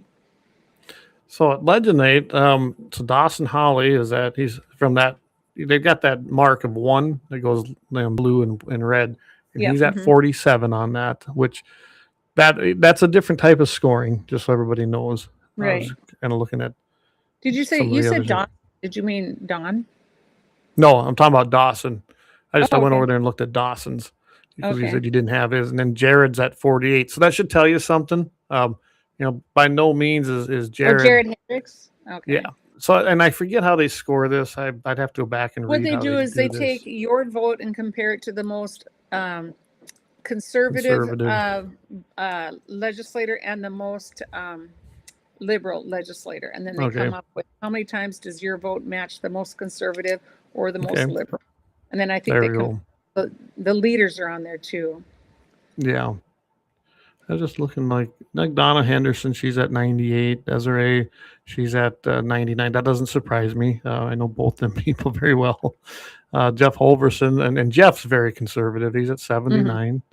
So, I mean, when you look at these numbers, and then like Ben Compliment at 53, but I know Ben, I'm sure you do too, and Ben's very conservative. So when you look at that and then you kind of understand how that's coming out, that's where that's coming from. Dan Ruby, he's a committee chair. He's at 31. Of course, that doesn't surprise me. I was looking for Karen's on here. Karen's is higher. Yours is higher. I'm sure I just missed it here, but because Karen's had some good votes, and let's remember, Karen, in 19 when we were talking about property rights, and she voted against us that time. But after having a discussion with her, and I think you did too, she figured out she did that wrong. So I'm sure if we ever brought that back to a legislative session, we'd have her vote on that now. I think she's pretty strong on property rights now. Yeah, Leon, Ben K is very conservative. Exactly, yes, he is. I didn't put it up there, but yeah, if you ever want to go to that site, it's Leginate, LEGINATE.com, and go take a look at it, because there's some good info there. There truly is. Yeah, there really is. There is. And you can pick up every bill and find out how they voted. And and Don was with us on that at that time, but then he turns around and basically slaps the landowner in the face when he votes for eminent domain. And eminent domain should never be used for that. That was not the intent of the founders of eminent domain. It really wasn't. Not to build private pipelines across. And remember, this pipeline stuff, there's more to it. Of course, I think they're trying to say we have to do it if we're going to stay compliant with the green terrorists, I call them, the green people. That Green New Deal should be abandoned. Gone. Absolutely. Yeah. I mean, because we need carbon for our or CO2. We need it for our plants to grow. Did you know that in Iowa, their carbon levels are getting so low in their soils that they're actually taking and spraying that now on their fields? I've heard that. That's crazy. Yep. So that should tell everybody something right there. They know there's thanks. You know what? We owe South Dakota a ton of thanks, because they shut it down, or this thing would be being built right now. Yeah. Well, but I've heard they're trying to get around it. Yes. Isn't and I have to look this up, but our Attorney General Drew Wrigley is involved in. Is he suing the state of South Dakota? I have to get my. I think he joined the lawsuit, but I don't think it's going anywhere. Okay. I don't know. I haven't looked it up lately, but let him. Well, I mean, South Dakota can pass what they want. I mean, they're a sovereign state. And I don't think that the attorney general down there cares, but he's got his own problems from what I hear too. Their attorney general in South Dakota evidently did some things, but that's a whole different discussion. I just heard what that. What is it about South Dakota and doing different things? I mean, look at Christie's her husband. What in the world? Like, that's been rumored for a long time, was never confirmed. I remember that when she was in the legislature, and I was with South Dakota Shooting Sports, and got kind of knew her then.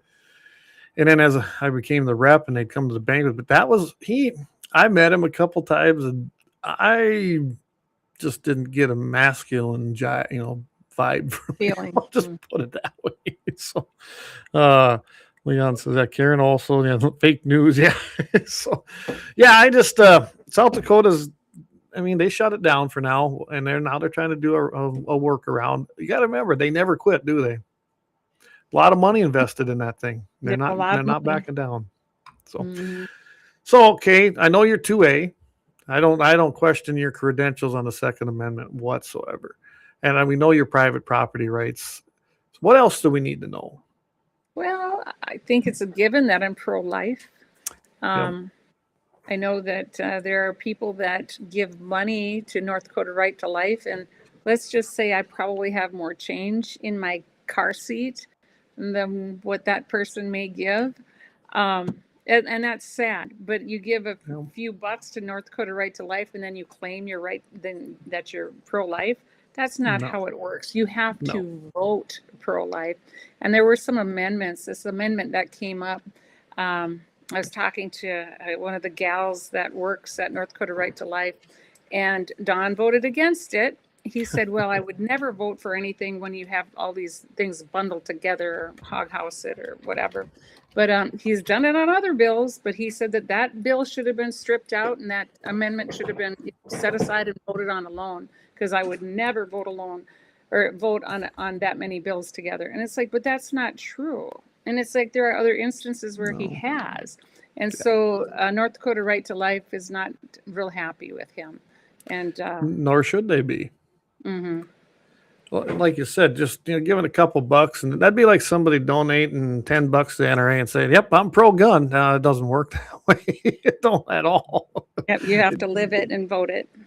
Yeah, and votes tell everything. Politicians and people who hold seats can tell you whatever they want, but the votes tell you everything. And in South Dakota, I was pretty involved with the campaign with Thune when we defeated the sitting Senate leader, and that was Tom Daschle. And that was Tom Daschle's biggest problem. His votes said different things than what he was telling the people when he'd come home. And Thune trounced him. It wasn't just a win. I mean, we were sitting in Rapid City, and I watched them voter numbers come in, and we already had won before we crossed the river. And West River always went to the Republican. And it was over before it was over. They just weren't calling it. We knew it. We were watching a number that it was statistically impossible for Daschle to come back after we crossed the river and got those first counties. And we're like, oh, we were celebrating. We were having a good time because we knew we had already won. But yet you can't do that. You can get away with it for a while, right? We see politicians do that. And that's what kind of why I wanted to have you on here too, is Mary's not like that, everybody. She's going to tell you what she thinks. That's a good thing. She might be a little smoother around the edge than I am, but that's okay too. But I can tell you can trust her. That's the biggest thing. And I don't trust Dawn. And I think that's what it comes down to. I think when you're in that polling booth, wouldn't you say that it's whatever you've conveyed as your message that they trust you? Mm-hmm. And I hope that's what people can get out of this, is that they can trust you. Well, I hope so too. And I sit here and I think, well, what are they going to dig up? What are they going to do? Because politics can be dirty. But it's like, I am an open book, and I probably sometimes say too much, but it's out there. It's, I've been recorded on Beck News for 6 years. I've given my opinion. And so if they take a clip, but sometimes you can take a clip and take it out of context too. Well, look what they did to Rick Becker. Right. Rick Becker was not anti-egg. They took one little small clip of an entire statement and made him sound like he hated farmers and ranchers. Yeah. And that wasn't the truth at all. And I happen to agree with his statement. Well, it's kind of funny because Rick, he had actually come out to our ranch and did part of his commercial on our ranch. And it's the farthest thing. So you just have to, it's like bullies on the playground. It's like they're going to try to bring things down, and you never know what they're going to come up with. But I'm prepared for it. It's like I'm tough enough to. It doesn't like. Been there, done that. You know what I'm saying? It's like I got beat up twice in school, once in junior high, once in high school. I mean, it's like, and it's just, I've been there, done that. I've lived it. I've come from a very poor background and made something of myself with hard work, not depending on the government. The government's there for a hand up, not a hand out. Right. And it's like, I did help out after DAPL. I helped at Morton County for, I think 3 years. And I floated from different office to office. I helped, first of all, I started in the auditor's office, but then they kept me on because I was a farm wife. I had quit State Farm and was raising my kids at home. And then it's like, well, they all had cars by then, and it's like they didn't really need me anymore for anything. And so it's like I got a part-time job at the county. And so I would work if someone like had a knee replacement, I'd work in the county agent's office for 6 weeks. Someone had a baby up in the state's attorney's office. I worked there for, anyway. You're like a floater. I was a floater. And then, but I could also say yes or no. But I saw so many things in the government, and there again made me want to step up and just do something to help our county, do something to help our state, our country. I mean, and again, it's like I'm an open book. And so I guess it's in God's hands. If God wants me there, I'm going to win. Well, you're taking the path that you felt you were led to, right? Exactly. And I'm sure with you, as with many of us, I do believe that that's God leading us. Those of us that believe, I can tell you, I took a complete different turn, and I'm sure that's been noticeable to many, and I'm not looking back. It's been the rewards of it have been way overshadowed by the negatives. I can tell you that. Amen. Yeah, no, I'm going to do everything I can, just to get we the people back. I mean, because right now, okay, so it's kind of funny. On the billboards, it says, "We need your vote." It's like, you're dang right you do. They don't want your voice, but they want your vote. Right. And that's what's so funny. They don't want your voice. They want your vote. Because not only do they not want your voice, Don Shibley is the chair of our district. We had our state and sitting senator. We had our state convention, and he didn't show up. Neither did Tim Silrum, our treasurer. Neither did our secretary. Neither did our parliamentarian. None of them showed up. And it's like, so wait a minute. And so not only did they not show up, but he didn't even make any excuses. I mean, our district was up there. And I was at the CPAC meeting, by the way, down in Texas at the time. And so I wasn't there either, but I'm not on the board. Okay. But anyway, so it's like, not only did they not show up, but they didn't even make an excuse. I mean, it was like 9 o'clock is when the convention was supposed to start, and they're looking at credentialing. All right. So all of a sudden, everyone's looking around. Hey, where's Don? Where's Don? There's no Don. Right. And so as far as the credentials go, it's like, so then, because there's other rooms, like he could have been in the bathroom, or he could have been, they always have like a silent auction, live auction room, or coffee and donut room, whatever. So it's like, and then it's like, well, gosh, maybe he got in an accident. People were absolutely worried about him. And so Dawson Hawley texted him, and he said, "Sorry, can't make it." And then so did like our vice chair, or our new vice chairman that he endorsed is Nick Hacker. And I'll let you go ahead and Perry's little boy. Well, the thing is that the Ray Holmberg file is still open. It is still open. And so, all right, so our new vice chair didn't show up. And so it's like our chairwoman, Dr. Susan Keller, she's a former state vet. She was there. And then she texted Don. He was sorry, can't make it. And it's like, he didn't even say, oh, I was sick. I had a funeral. I had a wedding. I mean, isn't there a country western song? Can't remember how it goes. I used to love it, by the way. But anyway, it's like you could have every excuse in the world, but not even any excuse. He did not show up, and he was supposed to lead the entire district at the state convention. And again, according to our bylaws, you are supposed to assign a proxy. He didn't bother doing that. Didn't tell nobody. Well, but that's just it. And not only that, here's a funny known fact. And this is something I found out later because, again, I wasn't there. And I wasn't at the board meetings either. But okay, so according to our district bylaws, you have to turn in a written notice 20 days before you're running. Guess who didn't turn in a written notice 20 days before the meeting? Gee, the chairman? You think? The guy that he's got to turn it into to himself. And I remember when I made that point, as I was still there on the board, remember? And I go, I see a conflict of interest in this, because You're gonna be the chair, but yet you're gonna run. So you're gonna what? Notify yourself? I mean, that's what that comes down to. I said, plus it'll give an advantage to you because you're gonna absolutely know who's running before you really make a decision. I mean, but there again, it's rules for thee and not for me.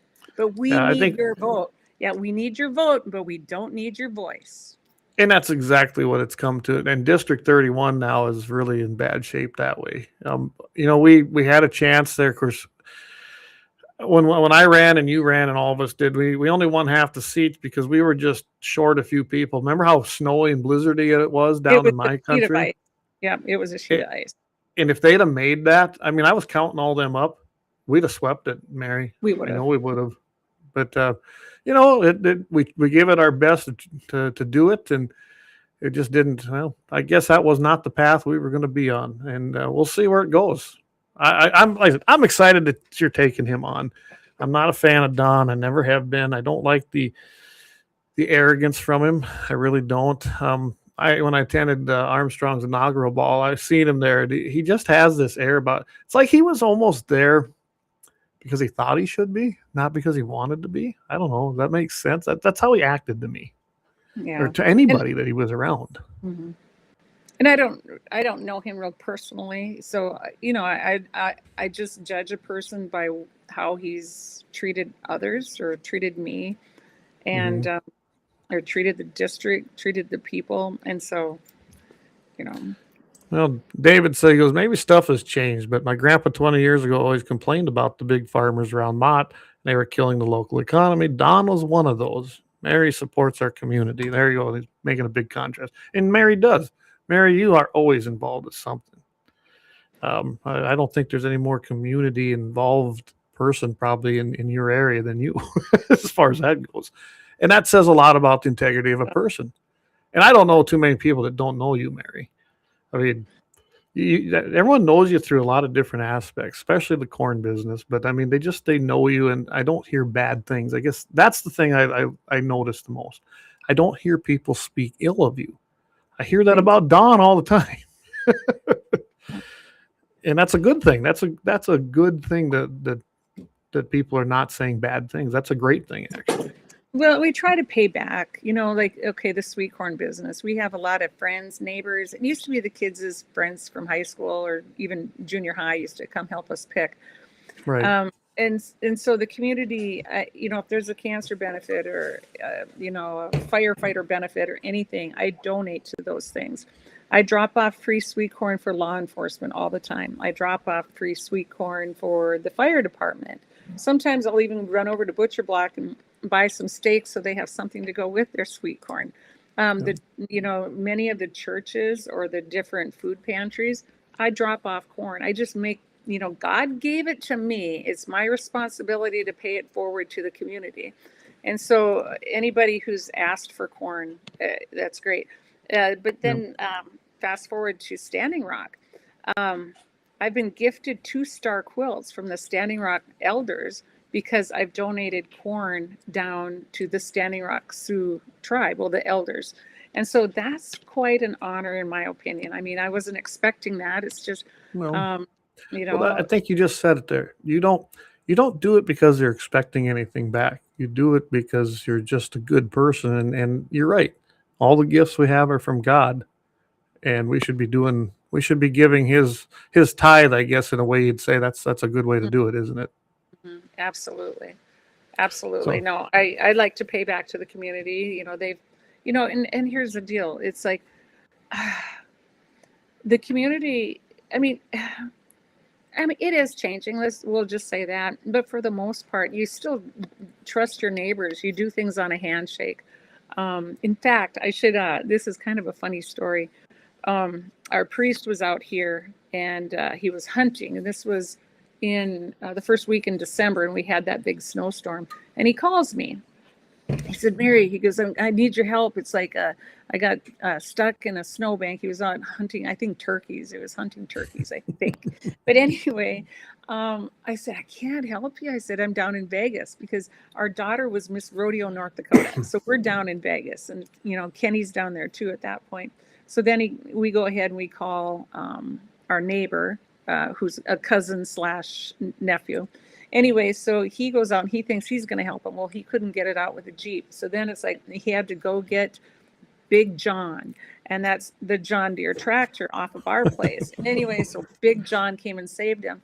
And he gave a sermon that weekend on Big John. And it's like John the Baptist who came and saved people. You know, it was just, so he takes real life experiences and puts them into a sermon like that. It was just pretty cool.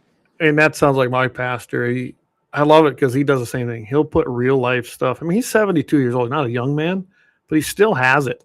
And to me, that makes it more relatable. But even I don't know if you've seen the stuff, but I try to post every morning something. That's what I do. I try to put real life stuff in there when I give my devotion in the morning. But I don't know. To me, it just makes it more real and maybe grabs people's attention more if they can be very relatable on a personal level, right? Yeah. That's my thought on it. I think that's, like you're running. I think people need to connect personally sometimes. And I think they do with you. I mean, I can remember when I first met you. I remember I got on there, you're like, I can't believe you got appointed to this. Well, I don't know. I sat down with him and I was shocked too. But I think when you meet somebody and you make that first impression, that's what they take away, is that it's somebody that's very going to be a personal something and they can trust you. That's why I think I think you're going to have a good turnout here. I think we need to, that's why I wanted to get you on here, expose you to more people on this end. And if you get down here, I can take you around like I did Dawson that first time. And you probably know a lot of the people, but you might not know everybody. Yeah, and that's just it. My husband might know a lot of the people or a lot of the names. But like Pat Becker is down in that area, Alan Lund, but Pat Becker and that's over in that Selfridge area more so than the West End over here. Oh, sure. Yep. Yeah, but they put on a meet and greet for me at the casino, and we had a nice turnout, and it was, it was amazing. But so I guess that would be more towards the east side. But I'm over here darn near I'm not that far from, probably would say, the Adams County, Edinger County, north and south. But Darren and Summer Peterson, I imagine. Right. Mm-hmm. Okay, so they're north and west of me. So that's kind of tells you where I'm at. I'm way over west over here. So, but like I said, if we're able to, I do definitely take you around. I've put that invitation out to everybody that if they want to come down. I know Alex Blaz is going to come down. I'm going to take him around and introduce him to people. That personal knock on the door and handshake goes a long ways, rather than a postcard in the mail. Oh, absolutely. No, it's or an ad in the paper. Yeah. Where it's at. Yeah, indeed. Just tell everyone to put their dogs away. I'm farm dogs can be mean. I know one thing I got to ask you, and if you get elected and a bill comes up in the next legislative session that tries to emulate what happened with antelope seasons and put the gratis tags into a drawing, oh my, would you vote for that? No. I knew the answer, but I had to ask it. It's like, no, absolutely not. I mean, gratis. Because word is that Backcountry Hunters is going to bring one of them. The same people that brought it. I imagine, I don't know, Sean Cleary, he carried the weight for that in the Senate on the antelope thing, and it didn't go well. I know there was a lot of feedback from those of us who own land, and then complaints from the hunters because they couldn't get on anybody's land around here. Well, no kidding. When you take away a person's tag after they fed them animals all year, we don't have to grant access. Yeah. And it didn't go well. So but I hear that that's the plan. So I'll probably be spending a lot of time up there in 2027. Yeah, I think I got to know you pretty well during the hunting days or that legislative movements. But it's like one of the things, they kept saying, our out-of-state hunters, they're not going to have a place to hunt. It's like, well, okay, what out-of-state hunter goes to a state 2 or 3 states away to ditch hunt? They don't. The out-of-state hunters already have a plan in place or a guide in place, or they have land already that they know they're going to. Out-of-state hunters don't come here and pay those big fees to ditch hunt. They just doesn't happen. No, it's already a done deal. Mhm. And I can tell you that a lot of the backcountry hunters, they're not our friends as landowners or hunters. They just are not. And I'm not getting to, we don't have enough time to go into the backstory of the backcountry hunters, but the guys that founded that, they are not us. They're not one of us. They never have been. And their whole push is they'd like to see this whole area. I do believe they think this, although they haven't put it on paper. But I've listened to them enough of them talk. They'd love to see this whole area become public land for everybody. All of it. Buy us it's out. coming. It's coming, you guys. It's coming. Yeah. It's coming. They just want to. The only way it happens here is either I'm dead and I took a bunch of them with me because I'm not giving my land up. Or I won and then I got a whole bunch of pigs, so I got a disposal unit. Oh my God. Don't sugarcoat it. Just tell it like it is. Hey. Well, you know me, Mary. No, I know. This is insane, the attacks on private property, and I know that you'll be a defender of that. I have no doubt in my mind. Absolutely. I just want to make sure I hit all my notes here. Yeah. Cards. But fiscally responsible, of course. That's one of my deals. Right to life, support agriculture and land rights, strong values-based education, defend the Constitution, and of course, support our veterans. I can tell you a little veteran story. My dad was a disabled vet. Now, he didn't get his full disability till he was later in life, but he had lost his hearing, and he had told us that since we were little kids. Oh, I lost it in the Army. I lost it in the Army. Well, my sister Judy fought for him for long and hard, and so he finally got some disability, I think when he was in his 60s. They finally said, oh, okay, maybe you are. Anyway, so he's 100% disabled for hearing, and we tried to get him into a nursing home in the Bismarck Mandan area, and we couldn't. We couldn't. Really? And I asked, why not? And I had a nice conversation with, one of the input gals or whatever, trying to get in. And she said, to be honest, it's because there's too much paperwork. We just can't deal with it. And it's like, oh my gosh. So you're telling me the men and women that fought for this country cannot be in a nursing home in Bismarck or Mandan because there's too much paperwork involved? Are you kidding me? So we did take them out to Glen Ellen because that one is VA approved. There's a big fancy one in Valley City, I want to say. And then there's also one up by Garrison. And I'm sure there's more, but I don't know where they are. But anyway, I had John Hoven, Senator Hoven, on our show one time, and I brought that up. And so that is something that he's been working on. I don't know where it's at as far as how far it has come, because I haven't needed to know, I guess, at this point. I mean, I should make myself know. In fact, I promise I'm going to find out. But, it's so, we've got to protect our veterans. They're the ones that gave us these freedoms. And so they fought for us. Now we need to fight for them. And I would hope that's a universal thing, not Democrat, not Republican, but unfortunately, I see some, that should just be. So should private property rights, bipartisan. Yep, absolutely. I mean, they're the fundamental building blocks of this country, other than Christian values, which is what this whole country's Did you just say? Now, wait a minute. Did you just say that we have something in common with Democrats? We do. That way, we should have. I said we should have.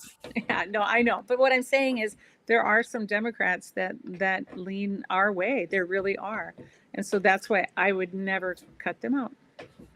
Well, I know it's your show. It's your show. You do what you want. The ones I have cut out, I know how they stand. Yeah, Let's put it and that that's way. just it. There are definitely some. I mean, there's some that I'm just done with. There's some Republicans I'm done with because they're not Republicans. No. Well, no, I take it back. They're Republicans. They're not constitutionalists or conservatives. Yeah, true. But I always tell everybody when I first meet them and afterwards, especially if I get to know them, I go, you do realize that first conversation was an interview, right? Because I ask certain questions generally. Sure. In fact, there's a guy listed tonight. His name's Kelly, and he hunts our land. And him and I joke about it now. But yeah, I said, you were in an interview that first day when you asked to hunt. So it's kind of, I got certain questions I asked that really will tell me what your thought process is. I probably should have been like a detective because I'm not too bad at interrogating without you knowing it. Yep. No, I get it. I'm fully on board with that too, just with my investigative background with State Farm. Yeah. Oh, yeah. You got a firsthand look at that, didn't you? Yep. Mm-hmm. So before we go, is there anything you want to tell everybody?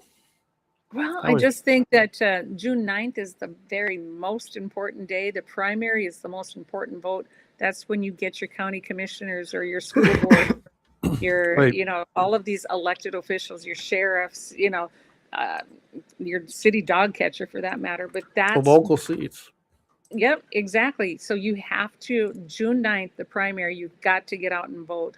Yes, then you need to get out and vote again in November, but don't overlook that June primary. I know it's one, it's like, it's not that big a deal. It really is. It's a bigger deal than anything. It really is. And this year, guys, on the general, I imagine that the votes or the signatures are going to be valid on the taxpayer giveaway of lunches.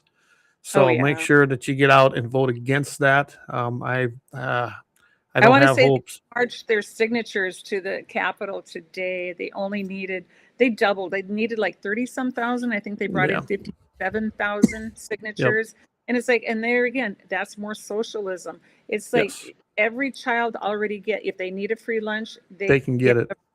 Absolutely. Yep. This universal free lunch is a crazy idea. It's not part of the school function. It's definitely not part of the government function. And it doesn't need to be part of our Constitution. Are you kidding me? Yeah, that's even worse. To me, when you sit down and think about voting on this and you think you're going to vote yes, just the idea that they're going to cement it into our Constitution, it's pretty hard to get rid of it then if it fails. This is not a good choice. And I can tell you right now, I'm starting it out already telling people to vote no on that.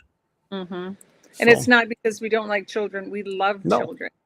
But, and free meals are already available. They're already available for kids who need them. Right. And then we lose some federal funding on another side if we do accept that. And I don't have the figures in front of me, but there's some federal funding that we lose. So we're actually going to be losing money by doing. Yeah, it's not a good thing. I knew when that happened during China virus, they're going to try to make it permanent everywhere. And here it is coming to North Dakota. Well, that's another thing. We can talk about mRNA vaccines next time. They're putting them in your food. They're putting them in your meat. Everything. And so that's another thing to stay away from is the vaccines. I've never been a non-vaxxer. All of my kids were vaccinated with their childhood vaccines. However, if I had a baby today, none of them would be vaccinated. So, that's a whole nother discussion. But short answer, Landon got all of them, unfortunately. And I'm pretty sure that's what caused his slight autism. Leighton had the one that went back to the 85 or 86 schedule. We did not allow them to give them the rest. And he's been. There are some detoxing things. I'm not gonna promise you a miracle, but talk to Dr. Ted Fogarty. I can hook him up with you. I've got Ted's number. Yeah. Okay. Yeah. I'm pretty sure. And then I've worked with a couple other people on it too. Landon's doing good. He really is. But we had to go through some of that. So. Yeah. All right. Okay. So David. So if they pay for the food, can they control what the food is? Yeah. Thanks. Yeah, I'm pretty sure that's what that is. Yeah. Yeah. All right, Mary. Well, like I said, we're coming up close to the top of the hour. I officially endorse you, and so does the GOP701 network. We officially endorse you, Mary, because you are the right person for the job. It's just that simple. I appreciate that. And if people would just check out my website, Mary for ndsenate.com, I'd really appreciate it. If you could float me a few bones, that would be great too. I have a hard time asking for money. Like I said, I can fundraise for anybody. But if you're going to donate to somebody, donate to Mary, guys. As I'm telling you right now, the other side that they're running against, which is going to be Jim and Don and Kevin, they're well funded. And I'm not going to go down that rabbit hole. But so anything you can give to any of these other candidates, I highly recommend to do it. It's money well spent. So please do it. Thank you. I appreciate it. And thanks for the time. It's always great catching up with you too. Yeah, we'll have to have you on again. There's a lot of time. I know it don't seem like, but there's a lot of time between here and June yet. But April 30th, guys, if you want, like I said, I'm not for the early or mail-in ballots, but you know what? That's the game we got to play right now. Go do it. Go get it done. I was going to say a lot of them too, a lot of elderly do it because there's some people in our district who in the last few sessions, they've had to change where they vote like 3 different times in the last few years. And so they're just tired of it. So they are voting by mail. So a lot of the elderly do request that mail-in ballot. Well, I don't even have a choice. And that was a legislative decision when they closed them all down, said you only had to have one. They made it Fort Yates, which is 100 and some miles for me. So now I have to, they send me out the absentee request without even requesting it. But that's the only way I can vote unless I want to drive over to Fort Yates, and I don't want to do that. So I do it by mail. There you go. All right. So, thanks again. I really yep. appreciate it. Thank you, Mary. And thank you, everybody, for tuning in to another great episode. We'll have Mary on again. Next week, it sounds like I'm possibly going to have Nate Brown on. He is now the, he's in charge of, forget now, he's with the NRA at the Whittington Center Advancement Office. So he was the field rep here in North and South Dakota, and he's going to be fresh off of the NRA annual meetings. That's the plan, unless things change. Otherwise, everybody have a great evening. Have a great rest of the week. Friday morning, I will be on with KFYR 550 with Todd Mitchell in the morning, 7:15 Mountain, 8:15 Central. Blackbeard Logic, 5 o'clock p.m. Central or Mountain Time and 6 o'clock Central. He'll be on here Friday night with Blackbeard Logic, Leon Francis, and of course Sunday Sportsman Devotion with Vance Bishop, 7 a.m. Mountain Time, 8 a.m. Central. So tune in for all them great shows. We'll catch everybody next week right here, same day, same time on Guns and the 701. Have a great weekend and keep your powder dry. Thanks.